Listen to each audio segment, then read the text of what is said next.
Estamos ya con Mamela Fiallo. Es una docente universitaria, traductora, columnista y se define como firme amante de la libertad. Nació en Ecuador, pero se crió en los Estados Unidos y estudió en la universidad en Argentina. Es cofundadora del Instituto Mises Mambi de Cuba y portavoz para Sudamérica del Partido Libertario Cubano. Es columnista para el Pan Am Post y La Gaceta. Es especializada en lengua inglesa e intérprete en conferencias. Y tiene un diplomado de Economía de Mercado aplicado a la doctrina social de la Iglesia, del Instituto Acton. Bueno, Mamela, bienvenida y la cancha es tuya.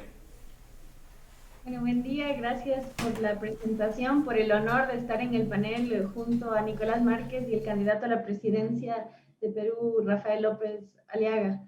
Y respecto a eso, solo una acotación respecto a lo que dijo Nicolás respecto a que Andrés Manuel López Obrador es el primer presidente de izquierda. Eso ha sido algo de lo cual él se ha valido alegando ser la cuarta revolución, pero la realidad es que dentro del PRI hubo varios presidentes de izquierda y justamente el PRI no fue derecha propiamente. Y es importante dentro del relato que estamos guiando aclarar esas cosas. De hecho, tengo un artículo de mi autoría que dice AMLO no fue el primer presidente de izquierda, de hecho fue bajo el PRI, que no para corregir, sino para complementar, y lo importante que es conocer la historia de la región precisamente porque fue el PRI el que declaró que la educación debía ser socialista, eso en el artículo 3 de la Constitución, y hay de hecho titulares de periódico donde indica que ellos iban a fomentar una constitución de extrema izquierda.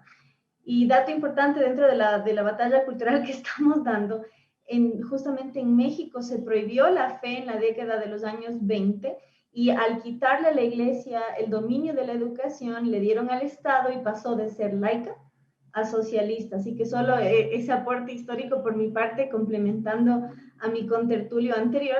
Y lo importante de resaltar estos capítulos de la historia que han sido sistemáticamente eliminados, y por eso es tan importante mencionarlos, saberlos y alertarlos, porque si pasó en una nación vecina, nos puede pasar a nosotros. Entonces, muy atentos a esos procesos para que no se nos pase por alto.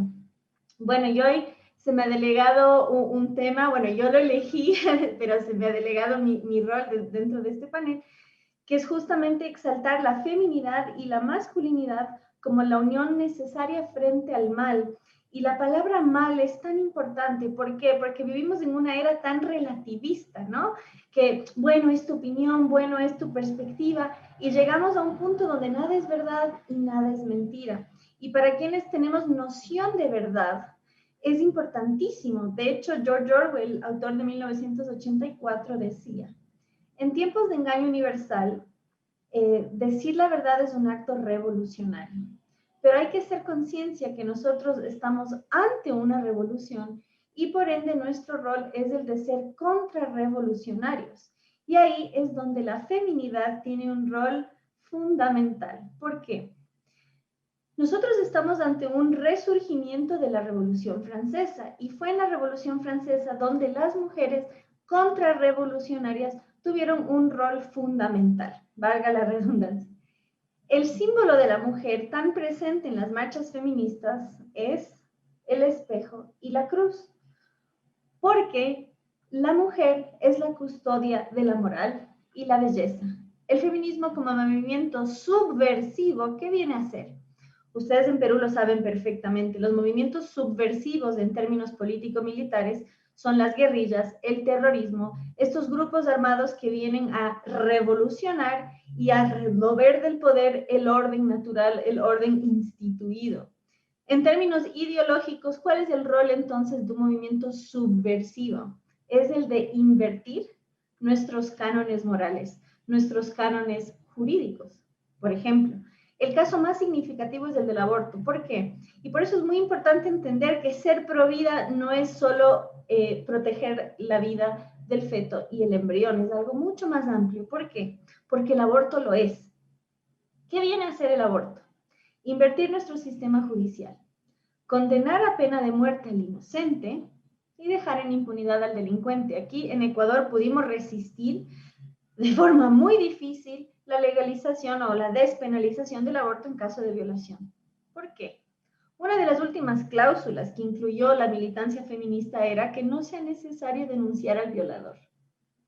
Es decir, estas agrupaciones que dicen defender a las mujeres dejaban libres a criminales, a depredadores sexuales y dejaban en claro que su objetivo ¿cuál era? Matar a la criatura. Porque ¿cuál es su objetivo final? Y es la subversión. Es cambiar el arquetipo de la mujer como madre que da vida y convertirla en la que da la orden de ejecutar, de matar. Entonces, es importante entender que esto es un juego político, pero más aún es un juego psicológico. Entonces, vienen a cambiar el arquetipo de la mujer, a invertir el orden jurídico y médico. El fin del sistema de salud es sanar. Y el médico jura sanar. ¿Y qué hacen? Que mate. Es decir, invierten la función del sistema de salud. Yo voy a un hospital para que me curen. Cuando entra una mujer embarazada, entran 2 pacientes. Y ellos llaman salud pública, hacer que solo salga un paciente y no 2. Entonces es importante entender la profundidad de esta militancia, de este movimiento y la simbología que aplica. Quiere que la mujer, custodia de la moral y la belleza, sea artífice de la fealdad y de la inmoralidad.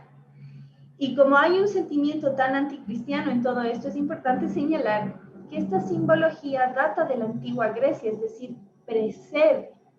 Pero nosotros como occidentales somos filosóficamente herederos de la antigua Grecia y es también la base del procedimiento científico.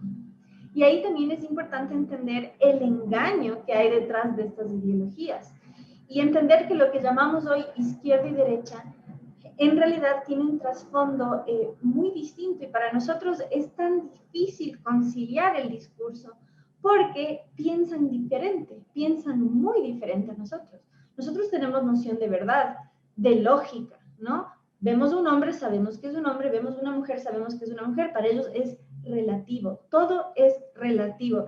Y es muy importante que no haya una base lógica, que no haya una base argumentativa, porque en el momento que tú no estás avalado por la ciencia, por la evidencia, ¿qué te queda?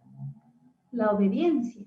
Entonces es importantísimo entender, y si es con rima mejor porque es un recurso mnemotécnico, es importantísimo entender, ellos viven en la contradicción constante y por eso hago tanta alusión a la obra 1984, donde nos dice, la guerra es la paz, la libertad es la esclavitud, la ignorancia es la fuerza, a lo cual yo agrego el feminismo es igualdad.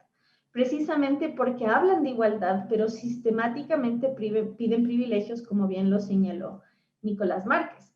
Y no piden tratar a la mujer con igualdad, sino como discapacidad. Como que ser mujer significa nacer con piernas cortitas y necesitar que te pongan una escalera para dar unos peldaños, ¿no?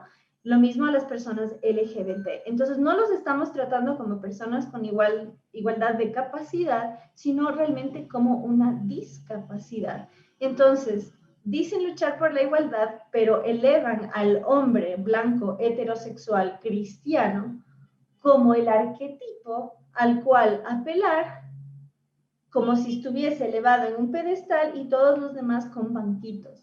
Entonces, es muy paradójico y es importante entender que esta paradoja tiene un fin discursivo y un fin ideológico. ¿Por qué? Nosotros como occidentales tenemos nuestra base en la filosofía aristotélica. ¿Qué nos dice Aristóteles desde la antigua Grecia? Se llega a la evidencia mediante la experiencia. Pero ellos, ¿quiénes son? ¿Herederos de quiénes son? De los sofistas. El sofista dice, no importa la evidencia, lo que importa es la dialéctica, el discurso, el convencimiento y, ¿por qué no?, el engaño. Y llevándolo unos siglos más adelante, el filósofo alemán Hegel habla de la dialéctica de la contradicción y es precisamente, ellos son la encarnación de esto mismo. Yo quiero igualdad, pero pido supremacía. Yo quiero igualdad, pero no quiero que me juzguen igual.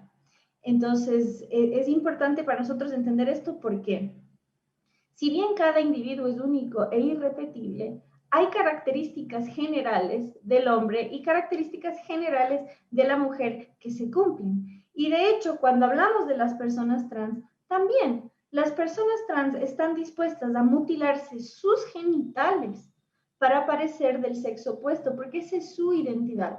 Las mujeres trans que llaman son exacerbadas en su feminidad, el maquillaje, los tacos, los vestidos, y vienen las feministas y lo rechazan. Entonces siempre es la paradoja. O sea, el género es una construcción social, pero aplaudo que un hombre disfrazado de mujer se vista con tacones.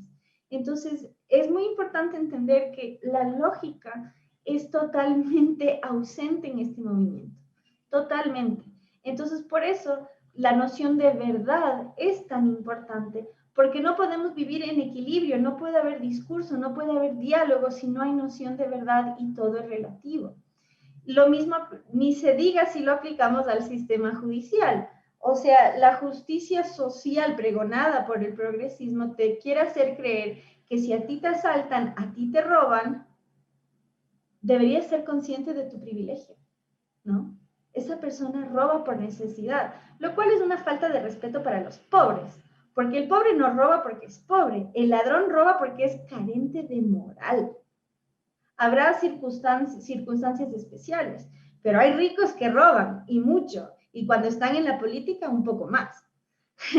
Entonces es importantísimo no llevar estas divisiones sociales y combinarlas a calidades éticas, porque no es la realidad. Y te llevan a un punto que tú cuestionas tu privilegio. ¿Qué privilegio? Todos tenemos la capacidad de trabajar y por ende de producir y no tenemos por qué robarle a otro. Pero esta es la mecánica de pensamiento que tienen. Pena de muerte para el inocente, clemencia para el delincuente. Porque justamente son una ideología de subversión y su idea es invertir los cánones morales de nuestra cultura occidental para llevar adelante su revolución. ¿Y cuál es la importancia de la feminidad y la masculinidad? La mujer, como custodia de la moral y la belleza, es la custodia de la tradición oral. ¿Quiénes son nuestros arquetipos de valores? Nuestras abuelas. ¿Quiénes son las que nos transmiten la fe? La madre. La lengua es materna precisamente porque la madre es la primera voz que escuchamos, tanto en el vientre como durante la lactancia.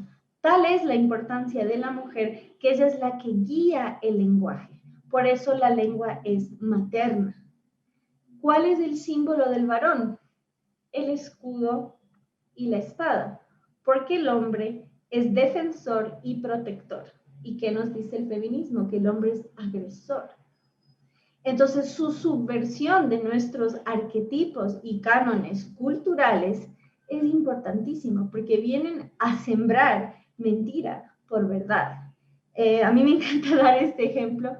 Lo que más pone en evidencia digamos, este instinto de protección del varón es el hundimiento del Titanic. A lo largo de la historia, la consigna imperante ha sido mujeres y niños primero. Tanto es así que las mujeres de los Estados Unidos levantaron un monumento en honor al sacrificio del varón y firman las mujeres de los Estados Unidos, no las sobrevivientes, las mujeres. ¿Por qué? Precisamente porque era asumido culturalmente que el hombre se sacrificaba, pero ojo, ese sacrificio masculino debe ir acompañado de un relato de heroísmo y gratitud, no de descartabilidad. Y tristemente eso también ha dado lugar a la creación de movimientos como el MGT o el MGTOW, que son los hombres se van por su lado, significa en inglés men go their own way, que son justamente la respuesta a esta sociedad que ha relegado al varón bajo estas leyes supremacistas feministas. Por ejemplo, en el caso de una separación, y eso muy poca gente lo sabe, la primera legislación casuística que se incorpora por este movimiento es la doctrina de los años tiernos, donde en caso de una separación los hijos se convierten en propiedad de la madre.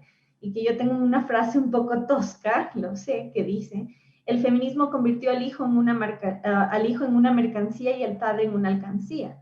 En caso de una separación, el padre debe pagar por ver a sus hijos, mientras que a la madre le basta verlo parido. ¿De qué igualdad estamos hablando si existe tal supremacía? acá en este país el único delito de prisión inmediata es la falta de pago de alimentos. No un asesino, no un criminal, no un violador, no. Un padre que no pudo mantener a sus hijos, prisión. ¿Y la madre? No es que el feminismo nos dio el derecho a trabajar, ¿por qué no está manteniendo a esas criaturas? Entonces vemos estas severas contradicciones y eso va a generar también estos movimientos que dicen, o sea, yo ya ni me relaciono con las mujeres porque es un riesgo jurídico. Es tu palabra contra la mía en una comisaría. Entonces, realmente yo conozco de sobra casos de hombres que han sido violentados por sus parejas y ellas les dicen, respóndeme, a ver a quién le creen. Entonces, realmente, y no es un caso anecdótico, son casos estadísticos. En México, 4 de cada 10 hombres ha sido violentado por una mujer, pero solo el 4% denuncia. Y el feminismo dice, es que ¿por qué no se han deconstruido? Y por eso no van ante la comisaría. Es perdón, es porque se enfrentan a un sistema judicial que les ha convertido en ciudadanos de segunda categoría. Entonces, de igualdad, nada. Por eso es tan importante la unión entre hombre y mujer que asumen su sexualidad, que asumen su identidad. Y bueno, sé que me está viendo un amigo trans, que es un dato muy interesante, justamente hizo la transición de mujer a hombre y eso dice, yo justamente por asumir mi identidad masculina, soy provida y asumo mi ser protector, justamente porque yo quiero ser hombre en toda la esencia de la palabra. Entonces, muchas veces esta ideología de género, que hacemos bien en llamarlo, se desentiende y se desprende del sufrimiento y el sentimiento de estas personas que tienen ese conflicto de identidad, porque la disforia de género existe, aunque ideológicamente la DSM lo haya removido, por si no saben, la APA, la Asociación Americana de Psicólogos, se desentendió de la disforia de género gracias al lobby LGBT. Entonces, en lugar de entender científicamente el sentir y el pensar de las personas trans, que tienen el cableado cerebral diferente al nuestro, o sea, ellos ven masculino pero sienten femenino, justamente por una cuestión psicológica, biológica, y en lugar de entender desde la ciencia, nos quieren hacer creer que hay una imposición social. Entonces, no estamos siendo empáticos hacia esas personas, ni estamos dándole un enfoque científico a esas personas. Y más bien somos funcionales a generar toda una animosidad hacia ellos y peor aún esto de tratarles como una discapacidad en lugar de simplemente tratarles como gente.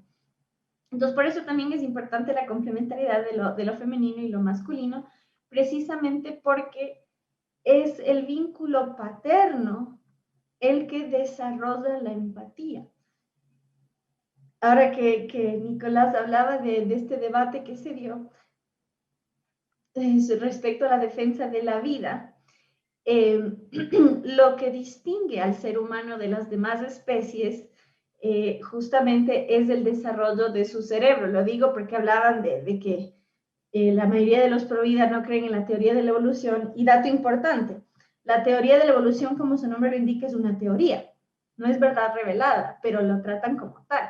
Entonces es importantísimo distinguir la ciencia del cientificismo, que es precisamente la ideologización de la ciencia, que justamente no considera la etapa de experimentación. La teoría de la evolución tiene lo que se llama el eslabón perdido, es decir, hay una cadena en la cadena evolutiva que falta. Y es justamente uno de los tantos elementos que pone en duda esta teoría precisamente porque tiene baches. Pero si tú te atreves a cuestionarlo, fundamentalista, ignorante, pero ¿quién está siendo el fundamentalista y el ignorante? ¿El que trata como verdad revelada una teoría científica o el que lo trata efectivamente como una teoría sujeta a comprobación? Entonces es importante entenderlo justamente desde el discurso y desde la evidencia. ¿Por qué menciono este caso? Precisamente porque el cerebro más evolucionado en las especies vertebradas, digo vertebradas porque los pulpos tienen unos cerebros fascinantes y son invertebrados. Entonces, el cerebro humano tiene una particularidad que es el desarrollo del lóbulo frontal, donde tenemos la sensatez y la sensibilidad, que me gusta llamarlo, que es la parte racional y la parte emocional. pero no todas las personas lo tienen desarrollado. Y por eso también es que los cientificistas son un problema. Son un problema precisamente porque se desprenden de la parte humana en cuanto a humanista, o sea, a toda la integralidad de la persona, ¿no? No somos un simple mono, sino que tenemos emociones, ¿no? Porque ellos son la razón, porque dato importante, el liber progre, de hecho, el progresista en su totalidad, tanto el liber progre, que no es de izquierda ni derecha, sino el progresista abiertamente de izquierda, son herederos de la Revolución Francesa. Perdón que lo mencione, porque ustedes lo mencionaron en el anterior, así que conecto. Son herederos de la Revolución Francesa. ¿Y qué se plantea en la Revolución Francesa? Precisamente que para que prime la razón, no debe haber religión. Entonces, ¿qué hicieron en la Revolución Francesa? Prohibieron la religión católica, prohibieron el sonido de la misa, borraron el calendario porque empieza con Cristo y instauraron el culto a la diosa razón. En el culto a la diosa razón pisaban crucifijos. Entonces, este es el arquetipo del cientificismo. No creen en la ciencia, mejor dicho, creen en la ciencia como quien cree en su Dios, precisamente porque lo han ideologizado y hemos visto cuán dogmáticos pueden ser. Dato curioso, el padre de la epigenética, Bruce Lipton, él justamente quiebra con esto. ¿Por qué? Porque el cientificismo viene de la mano del determinismo. ¿Qué es el determinismo? Que tú estás genéticamente modificado y no puedes hacer nada al respecto. ¿Por qué? Porque el libre albedrío es un concepto cristiano. Si le quito al ser humano el libre albedrío, al quitarle su naturaleza de la creación, entonces él no puede hacer nada para cambiar su destino. Y esa es la mentalidad del socialista. Por eso promueven el aborto para las mujeres pobres, porque para ellos más vale morir que nacer pobre, porque si tú naces pobre, vas a morir pobre, porque tú estás predestinado, porque tú estás determinado.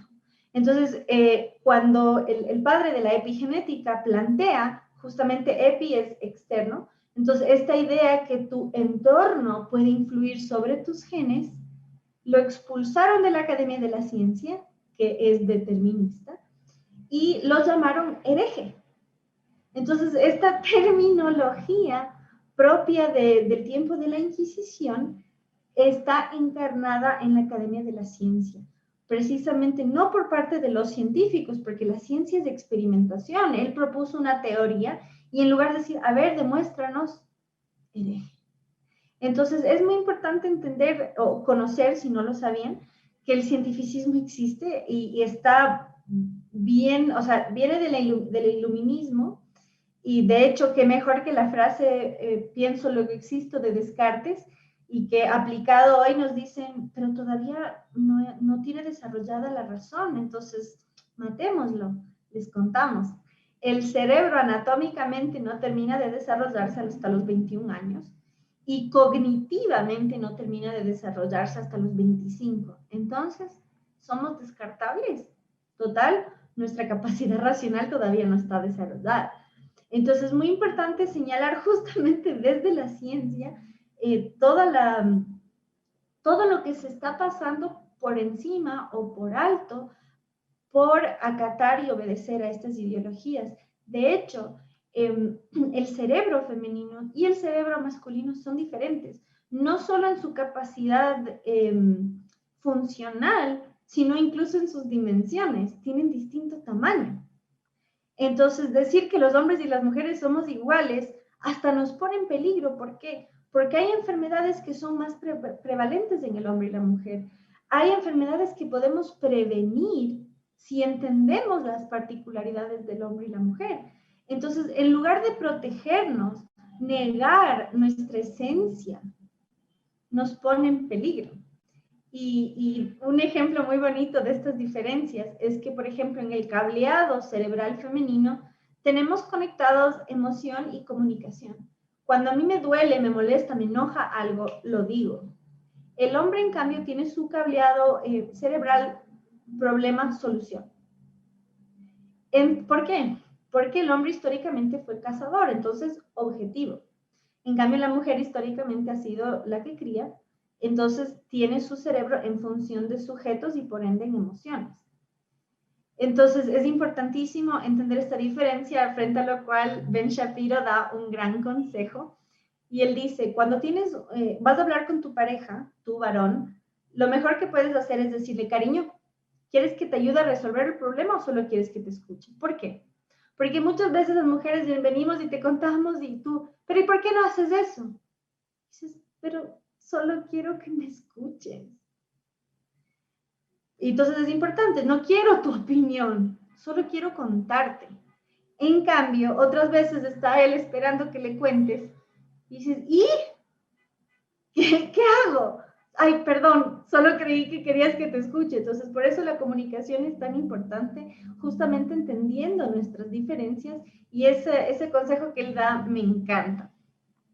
Ahora, no todas las mujeres son iguales, no todos los hombres son iguales, pero hay predisposiciones, tanto genéticas como fisiológicas, y en ese sentido es importante no solo no negarlas, sino reconocerlas. Y en ese sentido, por ejemplo, el pecho de la mujer, el feminismo ha querido anularla en nombre de la igualdad, cuando la realidad es que el pecho de la mujer, sus senos, son un rasgo importantísimo en la sexualidad. Son se llama un órgano secundario, precisamente porque no participa en la reproducción en sí, pero sí marca el dimorfismo sexual, que es justamente la diferenciación entre los sexos, y por eso cumple un rol importante en el proceso de atracción y también, por supuesto, en la lactancia. Pero también el seno de la mujer tiene una sensibilidad muy particular, terminaciones nerviosas mayores en número que las del varón, y de hecho hasta se puede llegar a un orgasmo estimulando los senos de la mujer. Es decir, el feminismo que tanto exacerba el tema de la sexualidad y que mi cuerpo, mi decisión, le está ocultando y negando a la mujer una parte tan importante en su goce sexual. Porque justamente esa parte está cubierta por su sensibilidad y por su importancia. Y ellas más bien al exponerlo le están quitando esa sensibilidad. Dato curioso, en la antigua Esparta, una sociedad ideal para el feminismo porque se descartaba a los niños discapacitados. Total, es una mentalidad utilitarista. Si no sirve, se va. En la antigua Esparta, la mujer cuando llegaba a la edad de la pubertad, se le hacía ir desnuda por la corte para que pierda sensibilidad. Precisamente al tener expuestas las partes sensibles de su cuerpo, perdía esa sensibilidad. ¿Por qué? Porque la única función de la mujer espartana era tener soldados fuertes. Entonces, el goce era un aspecto de su sexualidad que debía estar ausente. Ella solo servía para parir soldados fuertes. Entonces, el feminismo, que nos llama retrógradas por tener una moral tradicional alineada a la ética cristiana, no se dan cuenta cómo y cuánto nos retroceden siglos y hasta milenios. Y qué mejor aclarando algo tan importante. Nos llaman medievales porque justamente en el medioevo la Iglesia Católica tuvo una importancia tan fuerte. ¿Y quiénes son los verdaderos retrógradas? Por cierto, fue en la Edad Media donde se fundaron las primeras universidades, pero alegan que hubo un oscurantismo y que se escondía el conocimiento. Cambridge, Oxford, universidades que hoy son laicas, fueron justamente fundadas por la Iglesia Católica y hasta por orden expresa del Vaticano. Entonces, es importantísimo conocer historia justamente para desmontar estos mitos, pero ellas, que son las verdaderas retrógradas, quieren que volvamos a la edad de piedra, donde para que el planeta no sufra, tengamos que sacrificar a criaturas inocentes.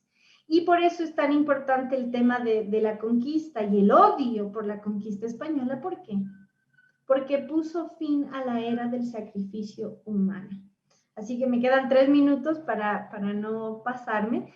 Es importantísimo entender el rol de la masculinidad y la feminidad, porque nosotros como hispanos somos los únicos en toda la humanidad que tenemos madre patria. Nuestra cultura da tanta importancia a la mujer que hasta la patria también es madre, es decir, incorpora los elementos masculinos y femeninos. Y la reina que autorizó el viaje de Colón justamente fue mujer, y como mujer gobernó como madre. Y es importantísimo entender cuando se cumplen estos arquetipos, la diferencia que hay. Entonces nosotros queremos ser esa madre protectora que cuida de sus hijos o esa madre devoradora que los mata y cosas, ¿no? Y con toda esta barbarie, mejor dicho.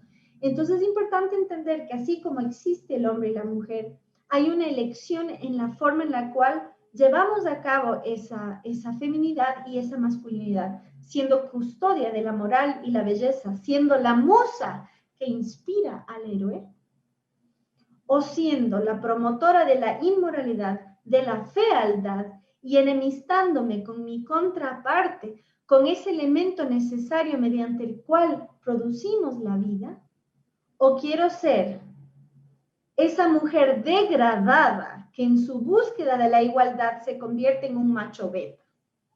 Y perdón que lo diga así tan crudo. Lo mismo el aliado feminista, que es el arquetipo que nos ofrece el feminismo de la mujer, que atenta contra su naturaleza biológica, que es la protección precisamente de la mujer y la criatura, porque de la mujer y de los niños depende la perpetuidad de la especie. ¿Qué ofrece la aliada feminista? El hombre, el macho beta, o a mí me gusta llamarlo el carroñero. ¿Por qué? Porque el alfa busca el sustento, es padre, proveedor y protector. ¿Qué es el beta? El carroñero que está viendo qué puede, digamos, pescar. El beta es el mayor peligro para la mujer. ¿Por qué? Primero, no le ofrece fidelidad, no le ofrece estabilidad, sino solo pasar el rato. ¿Qué le ofrece? Descartabilidad. Ofrece convertir a la mujer no en sujeto, sino en objeto descartable y al fruto de su alianza, a ese hijo también. Entonces, lejos de proteger a la mujer, de comprometerse con la mujer, maneja su sexualidad de forma descartable y expone a la mujer al peligro de un aborto donde su vida corre en riesgo y está dispuesto a matar a su propio hijo a cambio de sexo pasajero. Entonces, en ese sentido, la mujer como custodia de la moral y la belleza tiene el rol de elevarse ella y valorarse ella, justamente para cambiar y elevar los estándares morales de una sociedad. Y el varón que es valorado es justamente ese héroe al cual admirar. Y bueno, se me pasó, no pude, ya no tengo tiempo, ¿no? No hablé del tema de la empatía y el desarrollo cerebral. ¿Lo digo? Ok, súper. Lo hago lo más sintético posible. Volviendo al tema del desarrollo cerebral. La empatía, si bien todos los seres humanos tenemos la capacidad de sentirlo, no todos lo desarrollan. ¿Por qué? Precisamente porque nos ha faltado nutrición afectiva. Nuestro primer referente del mundo externo es el padre. Nosotros estuvimos dentro de nuestra madre, ese vínculo está asegurado. En cambio, el padre es nuestro primer encuentro con el mundo externo y por ende va a ser nuestro vínculo con él el que nos desarrolla la empatía, porque es nuestro primer encuentro. ¿Qué es la empatía? La capacidad de sentir lo que siente el otro. Yo cuando no te robo no por miedo a que me metan preso, como alegan, ya saben quiénes. Es porque yo no quiero que a mí me roben. Entonces, no hagas a otro lo que no quieres que te hagan. En cambio, el criminal, el sociópata, ¿no? Tiene lo que se llama el cerebro reptil, que tanto les gusta a los que tanto les gusta la evolución, deberían saberlo, la teoría de la evolución. El cerebro reptil tiene 3 funciones: comer, copular y matar. Son las funciones necesarias para sobrevivir. Entonces, si no tienes desarrollada el lóbulo frontal de la razón y la emoción, solo tienes estas 3 funciones. El sociópata puede matarte y comerse un sándwich, violarte y tener sed, una persona con empatía ve un cuerpo muerto y vomita, o siente emociones de repulsión, de dolor, de ira, de lo que fuere. El sociópata no, porque para él es lo mismo comer que copular que matar. Entonces, por eso es tan importante el vínculo paterno. No por eso todos los hijos de madres solteras van a ser criminales, no, pero entre el 80 y 91% de los presos, según el país, son hombres que no tuvieron padre. ¿Por qué? Porque no tienen esa noción de respeto por el otro. No tuvieron primero ese ejemplo, ¿no? De cómo y quién fue. Bueno, y además que no tienen un ejemplo de cómo es ser varón y cómo deben ser, pero sobre todo no tienen desarrollada esa facultad que es la empatía, y esa es otra cosa muy importante. Como el cientificista, que es el rasgo principal de los progresistas, cree que estamos determinados, asume que todo ser humano tiene razón y emoción, pero no es la realidad. Se desarrollan y requieren estímulos. Y eso también les dejo como apunte a los que creen en la solución del eviccionismo, que es esta idea de remover al feto antes del término para evitar el aborto, esta ingeniería social. Nosotros como seres humanos somos la especie más inteligente precisamente por lo largo que es el embarazo, por lo largo que es la lactancia y por todo ese periodo que tenemos mediante el cual se nos estimula. La estimulación temprana es fundamental en el desarrollo del lóbulo frontal, de la empatía y de la lógica de la razón. Entonces, de hecho, hubo unos experimentos muy macabros en el tiempo de la Unión Soviética, del socialismo, en Rumania, dejaban bebés sin estímulo. No les faltaba comida, no les faltaba techo, no les faltaba calor, pero nadie les acariciaba y se morían. Porque para nosotros como seres humanos, el amor, la contención, saber que estás a salvo, es tan importante. Y eso trasladado a la política también, y por eso en la derecha es un poco débil, porque no sabe tener ese discurso cálido de que todo va a estar bien, y por eso también es importante el tema feminidad y masculinidad. La derecha tiende a ser mucho más masculina, porque es meramente lógica, y la izquierda tiende a ser meramente femenina, que es solo emocional. Los hombres y las mujeres somos capaces de ser lógicos y emocionales. Y por eso es que debemos trasladarlo también a lo político, aplicar soluciones, pero, digamos, publicitarlas mediante emociones. En cambio, la izquierda es fantástica, pero no funciona. En cambio, la derecha es súper funcional, pero no es atractiva. Entonces, por eso también el rol de la mujer y del varón son importantes, porque se complementan. Y si en el campo político no sabemos transmitir y trasladar ambas, fracasamos. Entonces, es importante primero reconocer quiénes somos, de qué somos capaces, y eso nos va a ayudar. Y antes de irme del tema, el tema de la ausencia paterna aumenta, por ejemplo, el embarazo adolescente en un 53%. El mejor ejemplo de la ingeniería social de la ausencia paterna es la población negra en Estados Unidos. Pese a ser solo el 12% de la población, cometen el 50% de los crímenes. Y eso, en vez de, justamente por eso debe ir de la mano de la ciencia y no cientificista, sino más bien humana. ¿Y eso qué significa? ¿Que están predeterminados? No. Ellos han sido sujetos de experimentación social, donde el Estado ocupó el rol del padre y las madres reciben dinero del Estado por cada hijo. Y eso tristemente está pasando en nuestros países, donde el bono para la madre soltera desincentiva el matrimonio. Si te casas, pierdes el subsidio o te dan menos.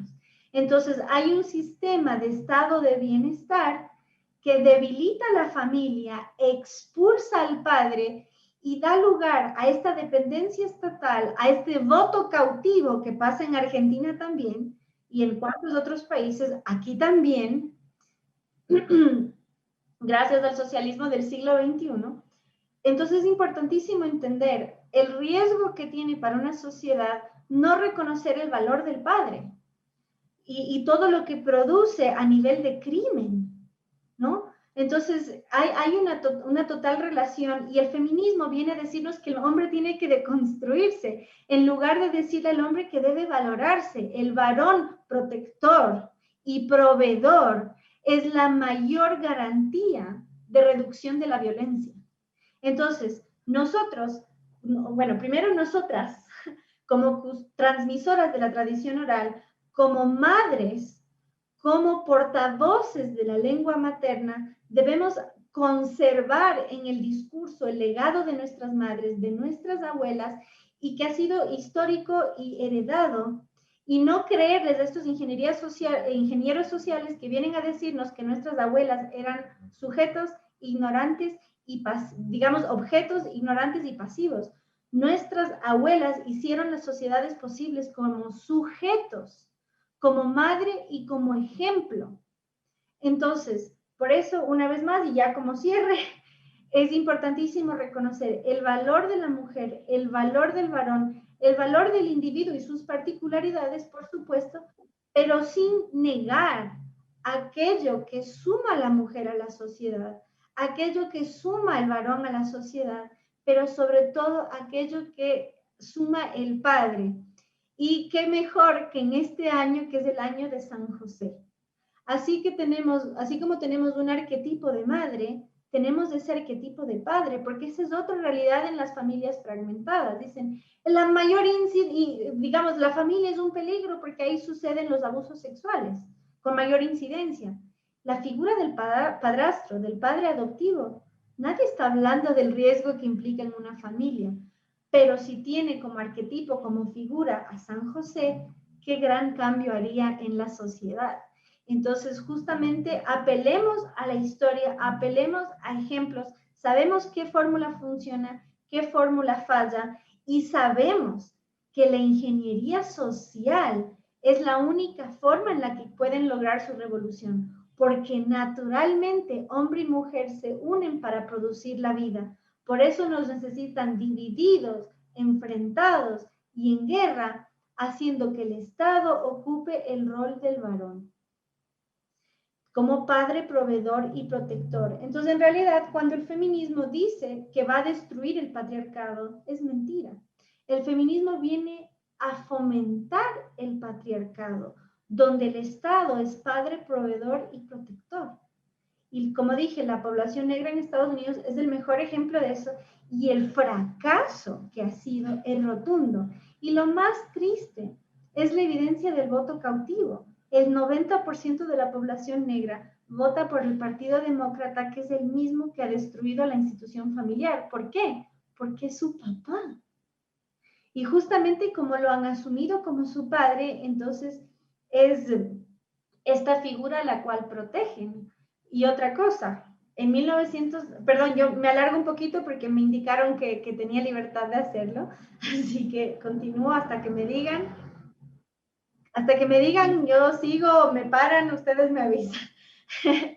y no es un dato menor que, ¿sí?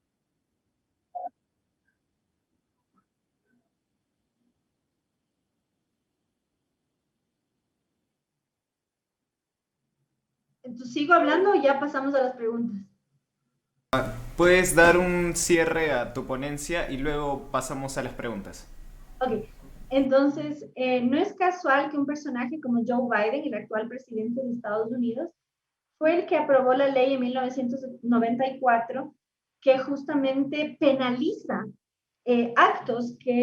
crímenes sin víctimas, que cautivó principalmente a la población negra masculina y metió masivamente a hombres negros a la cárcel. Kamala Harris, la vicepresidente, tiene un récord de hombres negros presos. Entonces, ¿qué hicieron? Mandaron a los hombres negros a la cárcel, dejaron a esas familias sin papá y el Estado ocupó el rol. 2 de cada 3 niños negros nacen sin un papá. 9 de cada 10 parejas negras no se ha casado. Y adivinan desde qué año. 1994. Entonces la ingeniería social es evidente y nuevamente, la naturaleza nos dice, hombre y mujer producen la vida son distintos precisamente porque se complementan. ¿Qué nos dice la ingeniería social? El hombre y la mujer no existen. Sin embargo, sistemáticamente borran al varón. ¿Por qué? Porque una sociedad sin guerreros es una sociedad sin resistencia. Y hacen que sistemáticamente la mujer castre al varón, simbólicamente, para que él crea que él no debe ni proteger a su propio hijo y debe ser cómplice de la matanza de la criatura más inocente. Así que yo animo a nuestros varones a ser esos guerreros que tanto hace falta, no como alguien descartable, sino como ese héroe que debe ser aplaudido y valorado. E invito a la mujer a ser custodia de la moral y la belleza, de ser esa musa que inspira al héroe y que con un solo suspiro puede derribar un ejército como hizo Helena de Troya.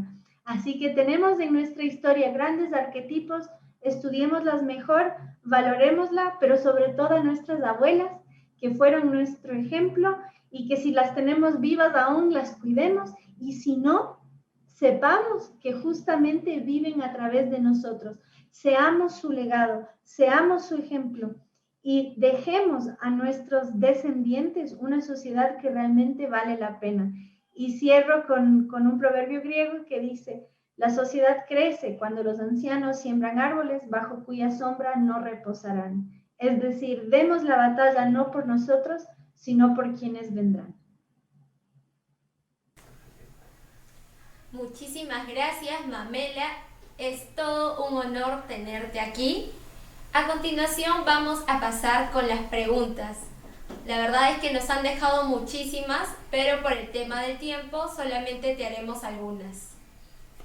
La primera pregunta es, ¿cómo se podría recuperar socialmente la valoración de la feminidad en nuestra sociedad? ¿Sería solo mediante la batalla cultural? Bueno, yo creo que la mujer hispana tiene una gran ventaja que nuestra sociedad no está tan contaminada. De hecho, no es casual que la mujer hispana sea el arquetipo de belleza y sensualidad.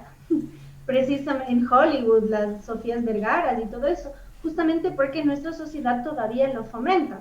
Entonces, está en nosotras, mediante el ejemplo, ser ese arquetipo. Yo, por ejemplo, estoy llevando adelante una campaña que es femenina, sí, feminista no, y es realmente maravilloso. O sea, mi mayor inspiración es mi sobrina de 4 años.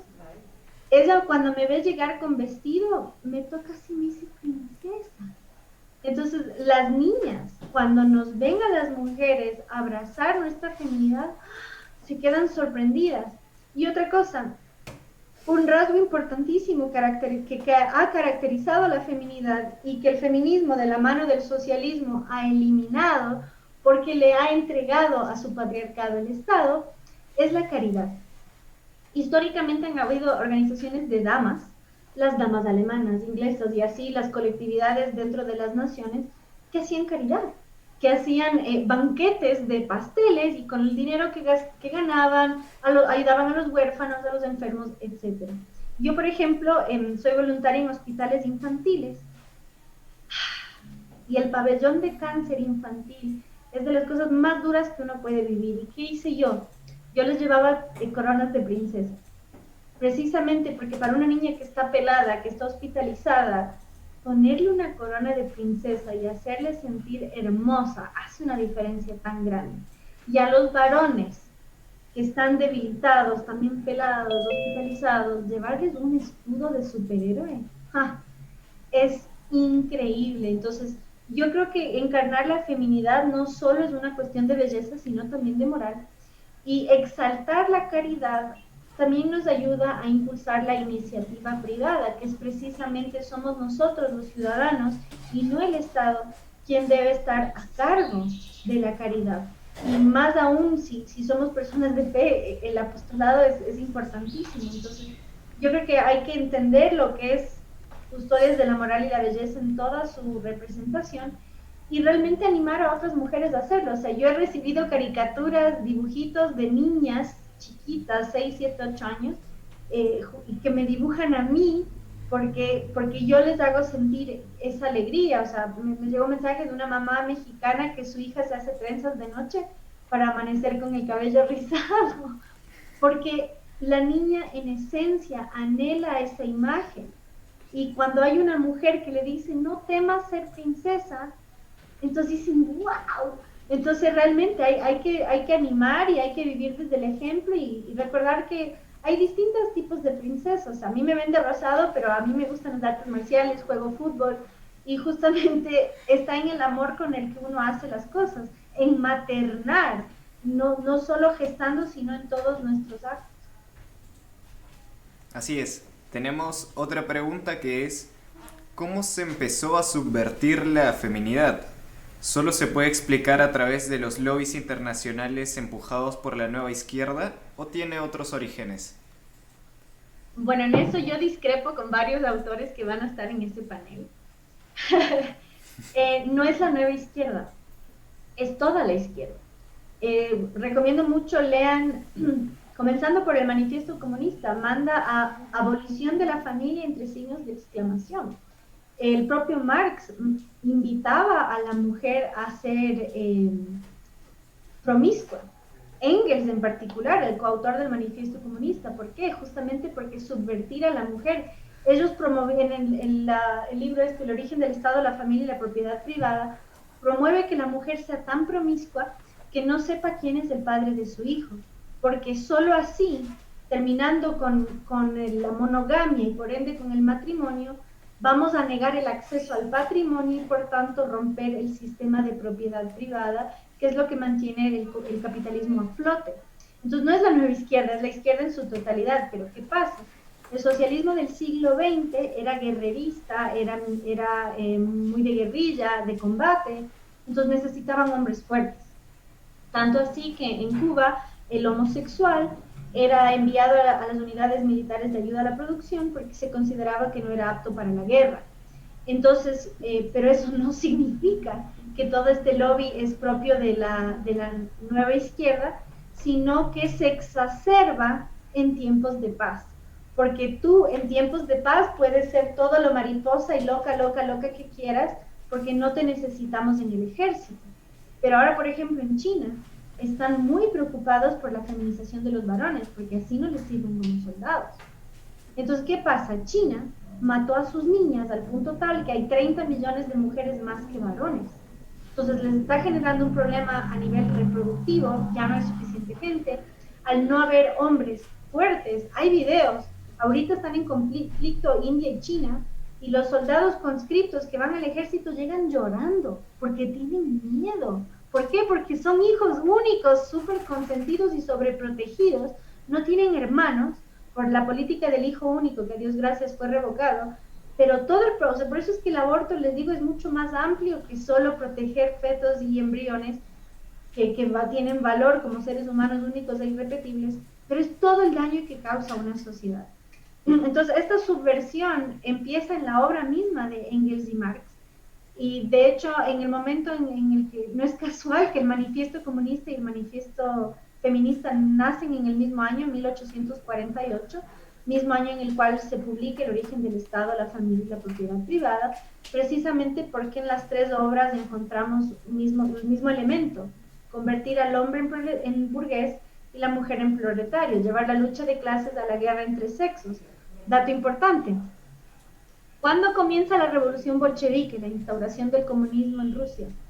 El 8 de marzo, Día de la Mujer Trabajadora, porque primero hay que subvertir a la mujer para subvertir a la sociedad.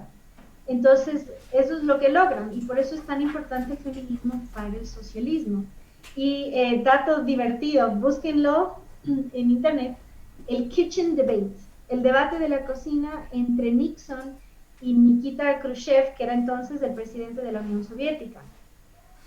Cuando termina la guerra, gran mito del feminismo, que salía esta con el pañuelo así, vestida de mecánico, como que esto es un logro del feminismo.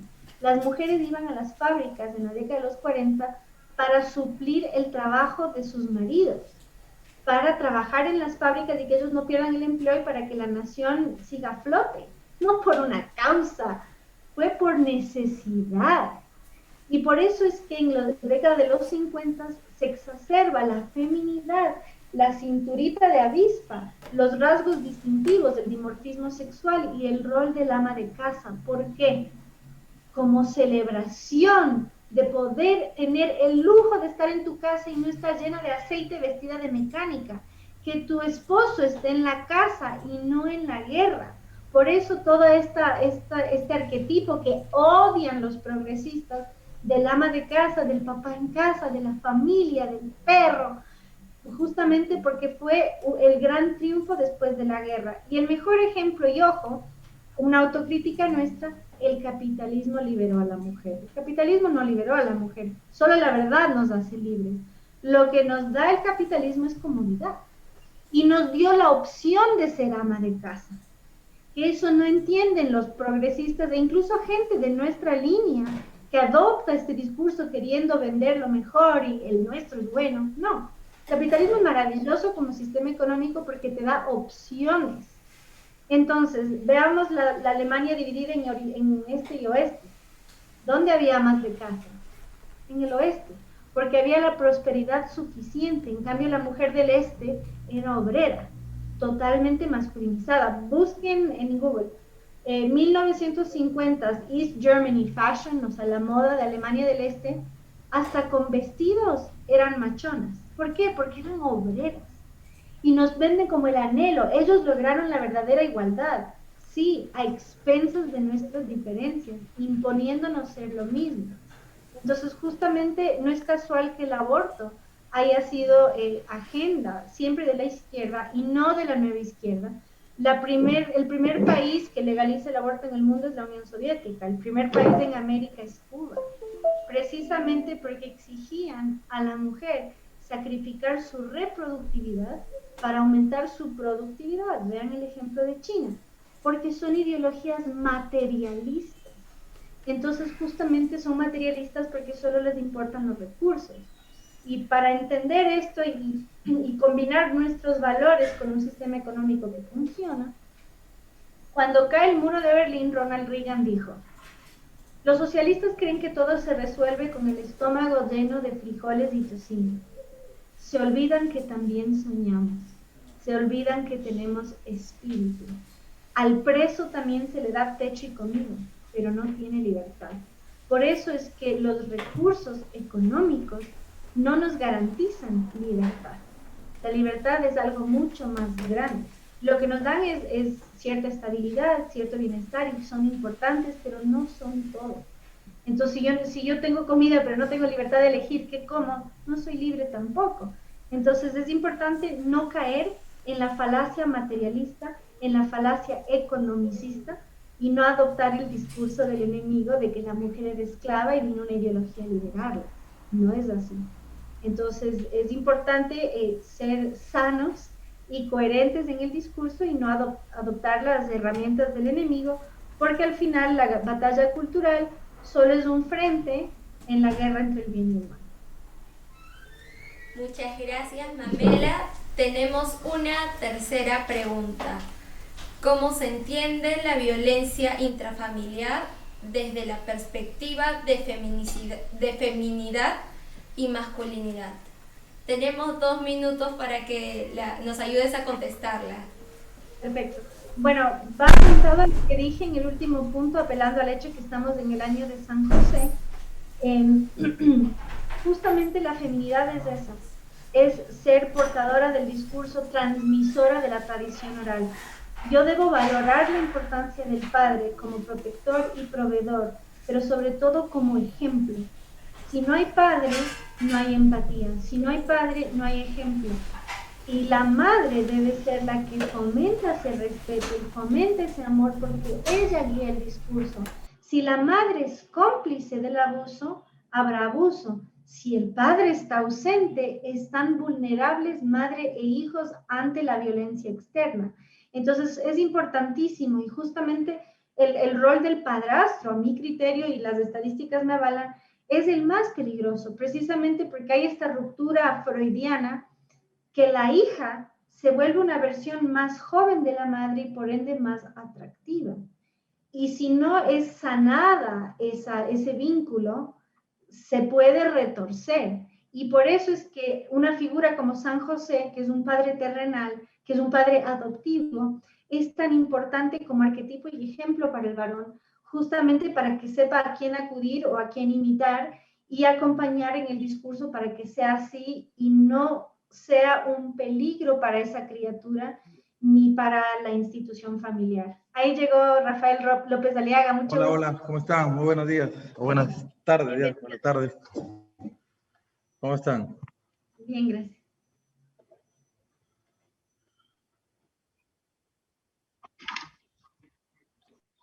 Puede ser un poquito de aire.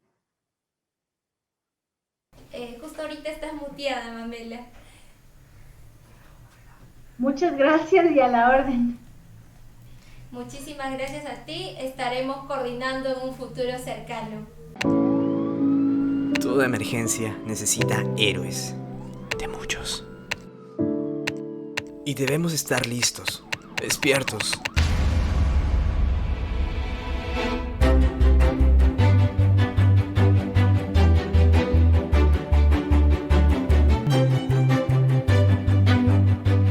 Seamos la generación distinta. Seamos la generación correcta. Foro Perú. Desafíos para una nueva generación.